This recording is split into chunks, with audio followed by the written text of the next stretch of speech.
ver. Bien, ya estamos grabando la segunda parte y tiene que ver esta vez con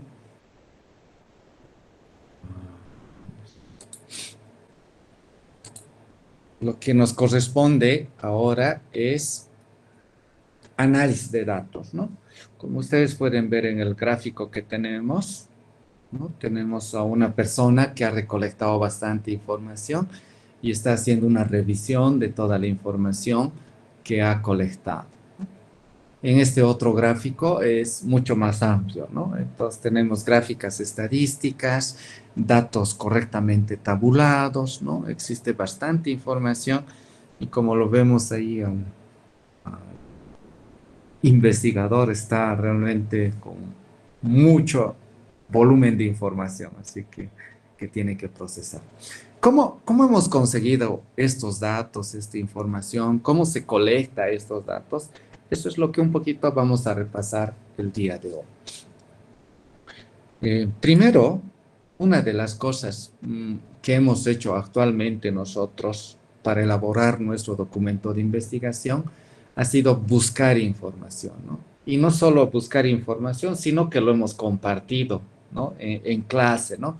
Hemos estado revisando los documentos, hemos comparado con lo que estamos haciendo cada uno de nosotros, nos hemos dado cuenta que hay algunas cosas que hemos estado fallando. Entonces, como ustedes pueden ver, el compartir la información es una manera muy eficiente de recolectar y validar nuestros datos. Y para la recolección de datos, ¿qué hemos hecho? Hemos entrado al Internet, hemos buscado páginas de las empresas, su página de Internet, su página web, su página de Facebook, hemos visto Instagram, etcétera, ¿no? Y probablemente quizás hemos mirado algunos libros de Internet, quizás no. Hemos visto algunos libros de algunas bibliotecas, quizás, ¿no? Y hemos visto páginas web oficiales del gobierno. O sea, estas son las fuentes válidas de búsqueda de información. Para nuestro documento de investigación podría decir que casi nos hemos encerrado en el Internet, básicamente en las páginas web, en las páginas de Face y demás que tenía la empresa y hemos mirado algunas cosas. Probablemente no hemos acudido a libros que hay en Internet, que hay en formato PDF y otros, que también son válidos, ¿no? Eso es lo bueno en este tiempo, lo favorable para nosotros. Podemos encontrar bastante información. También tenemos libros de bibliotecas oficiales, bibliotecas virtuales que hay en Internet, ¿no? Ya no hay las bibliotecas físicas, ¿no? Muy poca gente va a las bibliotecas físicas porque normalmente tienen publicaciones muy pasadas o muy antiguas, ¿no? Y también hay páginas web oficiales, ¿no? Del gobierno o de universidades. Esta parte de sitios oficiales en Internet es muy importante. Muchas veces buscamos en Internet, encontramos una información y la damos por válida, ¿no? Como si fuera una gran verdad, cuando en realidad es una gran mentira, ¿no? Porque hay también sitios que propagan informaciones falsas, ¿no? Entonces, ya sean libros, bibliotecas en Internet o páginas web en Internet, siempre hay que asegurarse de que estas páginas sean oficiales, que estas páginas contengan información válida, ¿no? Porque estamos haciendo procesos de investigación. Si nos basamos en información que hemos colectado o hemos encontrado que es falsa, pucha, toda nuestra investigación se cae, ¿no? Sería una verdadera vergüenza, ¿no? Exponer esa información si se basa en una información falsa. Otra fuente llegarían a ser las entrevistas, ¿no? Algo que probablemente no han hecho en este curso y que hubiera sido interesante hacerlo son las entrevistas, ¿no? Por ejemplo, ¿qué tal una entrevista con el gerente de la empresa, ¿no? Que hemos escogido o con la gente que atiende ahí en caja los pedidos, ¿no? Hablar con ellos, ¿no? Hacerles algunas preguntas, ¿no? Grabar la información que nos están brindando, etcétera, ¿no? Como dice, ¿no? Hacemos una entrevista en base a buenas preguntas y son en realidad la gente experta o son las autoridades de ese negocio que nos van a brindar esta información. Ellos disponen de poco tiempo, por esa razón la preparación de buenas preguntas es muy importante. Y a veces antes era, ¿no? A ver, ¿qué me ha dicho? Entonces estamos escribiendo. La gran ventaja de este tiempo es que ahora tenemos los celulares y podemos grabar toda la entrevista, ¿no? Y eso resume bastante el tiempo que le van a asignar esta gente a responder nuestras preguntas. Si alguien ha logrado hacer una entrevista al dueño del negocio, uy, es un paso muy interesante, excelente, ¿no? Porque nosotros hemos dicho, no, la página web está mal, la página de Facebook también está muy mal, bla, bla, bla. Pero ¿qué tal si el dueño nos dice, no, me parece que está muy bien, lo hemos colocado de esta forma, por esta razón, y decimos, con razón, ahora entiendo por qué está así, ¿no? Entonces, ayuda bastante esa parte, ¿no? Otra forma de recolectar información también es mediante cuestionarios, mediante encuestas. Eh, Se ha puesto muy de moda el uso de formularios con preguntas, ¿no? Cuestionarios que se hacen fácilmente con Google Forms, ¿no? Muchas hacen las encuestas y demás y Google Forms recolecta la información, lo clasifica y nos da incluso estadísticas, gráficos estadísticos de esa recolección de información. Es muy interesante usar esta forma también de hacer encuestas en este tiempo del COVID se ha puesto muy de moda hacer esto, así que ha ayudado bastante también. Bueno, esta otra parte tiene que ver con la investigación documental, ¿no? Ya con libros oficiales en bibliotecas, en publicaciones reales que se han hecho sobre los temas que estamos investigando. Normalmente tienen vamos a decir, un grado de validez alto cuando nosotros en nuestra bibliografía incluimos publicaciones oficiales de empresas, de gente autorizada, de investigadores, de científicos que tienen un renombre aceptado en nuestro medio. Ahora bien, todo esto que hemos colectado, vamos a decir, recolectado como información, hay que reportarlo, ¿no? Es decir, hay que escribir un documento, como el que ustedes han hecho, ¿no? A mí me ha sorprendido algunos documentos que ustedes han escrito, son muy buenos, ¿no? O sea, han hecho un excelente trabajo en esa dirección, ¿no? Al reportar el hallazgo, ¿no? Todo lo que han buscado, han escrito, es muy interesante. Ciertamente lo vamos a mirar en unos minutos más y vamos a destacar esos detalles. Para hacer una buena uh, documentación, para hacer un buen documento, redactarlo muy bien y que sea de ustedes, ¿no? O sea, que sea su redacción propia de ustedes. ¿Ya? No necesitamos escribir un montón de cosas, sino queremos que escriban sus ideas fundamentales. Es lo siguiente, ¿no? Tengan en cuenta estas pautas, ¿no? Primero hay que ordenar todas las ideas, todo lo que tú quieres documentar. Por ejemplo, ¿no? Para su documento de investigación, una manera de ordenar tus ideas, ¿no? Es, por ejemplo, hacerse un índice de temas, ¿no? Eso ayuda en gran manera a ordenar las ideas, un índice de temas. Pero yo iría un poquito más allá y les diría hacer un mapa mental de su documento de investigación, ¿no? Tienen el tema central, tienen las ramas principales, las ramas secundarias. Eso permite ordenar muy bien su documento de investigación. Otra cosa que cuando están redactando deben tomar en cuenta es que deben usar frases cortas, ¿no? A veces mucho escribir, mucho decir, mucho darle vueltas al tema es simplemente enredarnos. Así que aquí se nos sugiere que, que usemos frases cortas, frases muy sencillas, ¿no? O sea, para no enredar.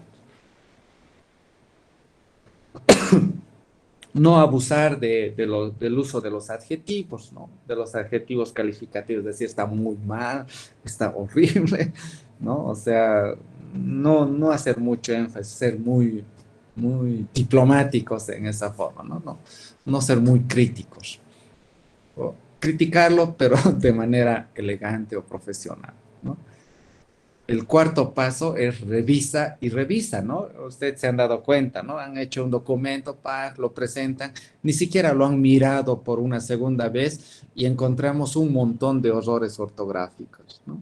Entonces, eso es muy importante que hagan, ¿no? Siempre denle una revisada, ¿no?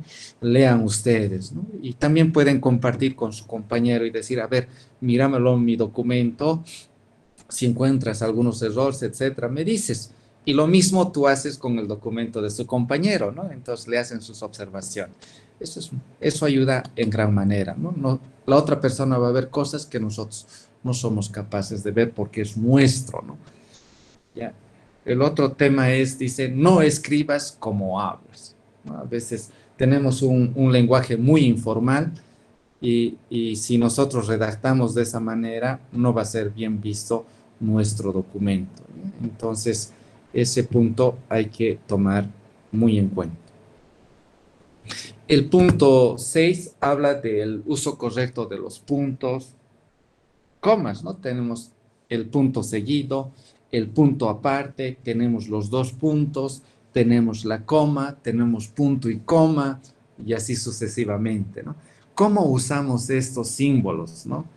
No es, ucha, necesito una comita por aquí, un punto aparte por aquí, ¿no? Se va a ver mejor el documento, ¿no? Sino hay un conjunto de reglas que queremos eh, seguir, ¿no? Que ya están establecidos, ¿no? No hay que inventar, pero hay que leer, hay que informarse para hacer un uso correcto de los mismos.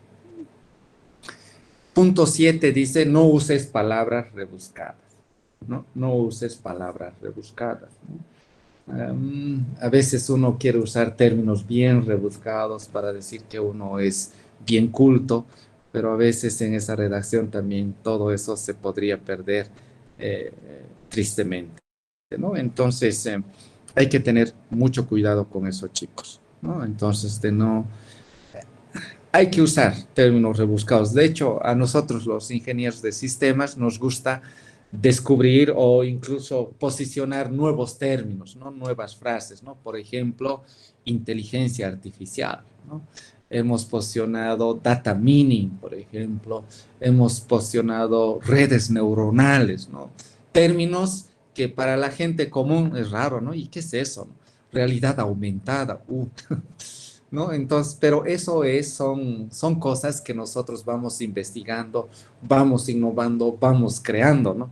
Claro que nos gusta hacer eso. Cuando yo hablo de no usar palabras rebuscadas, es no usar términos simplemente por aparentar que somos más cultos, ¿no? Si no sería medio raro, ¿no?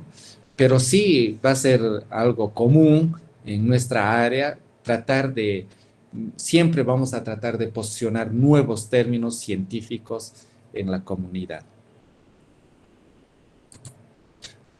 Finalmente, este es un tema que se los pongo ahí en el gráfico, lo pueden mirar más detenidamente más adelante, incluso profundizar e investigar mucho más sobre este asunto, es cómo elaborar un artículo científico. Cuando ustedes estén terminando la carrera, estén en los últimos semestres, es ahí donde tienen que profundizar en esto que estamos mirando ahora, ¿ya? Pautas para elaborar un artículo científico. De hecho, su tesis, su proyecto de grado para obtener su título de ingeniero, tiene que basarse en un artículo científico, ¿no? ¿Cómo vamos a escribir?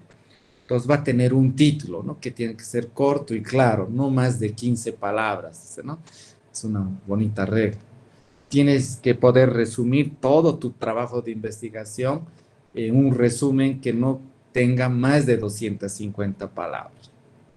Luego tienes la parte de introducción que tiene que tener esta característica, ¿no? El motivo por el cual se hace la necesidad de este trabajo científico.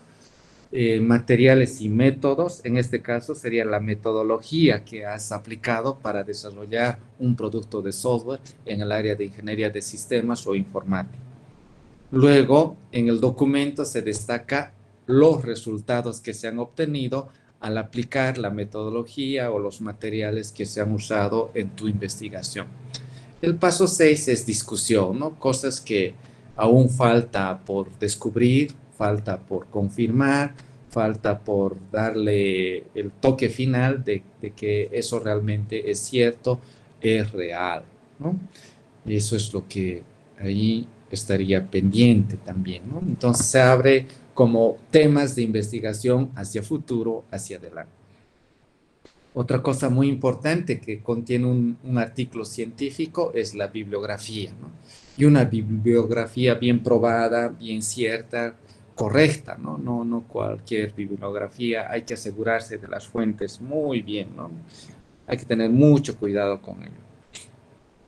Bien, pero como les digo, esto es algo que más adelante va a ser muy determinante en la elaboración de su documento de tesis, ¿no? Así que eso quiero que se grabe muy bien en su mente.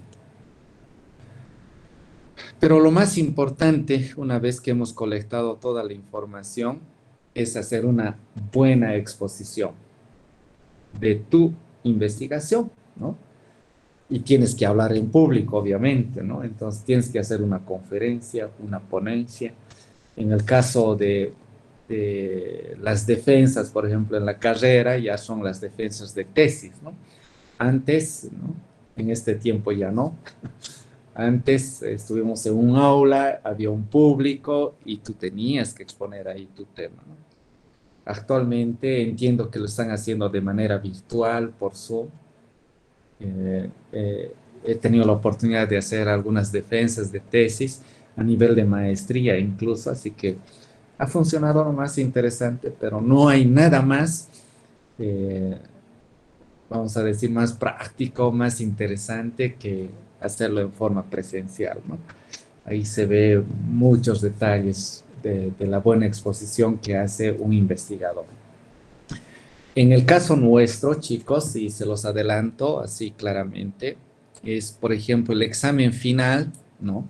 Los que no llegan a aprobar con el primer parcial y el segundo parcial, el examen final va a ser una exposición oral, ¿ya? Y una exposición oral de un tema que nosotros escojamos o les demos en el día del examen, ¿ya?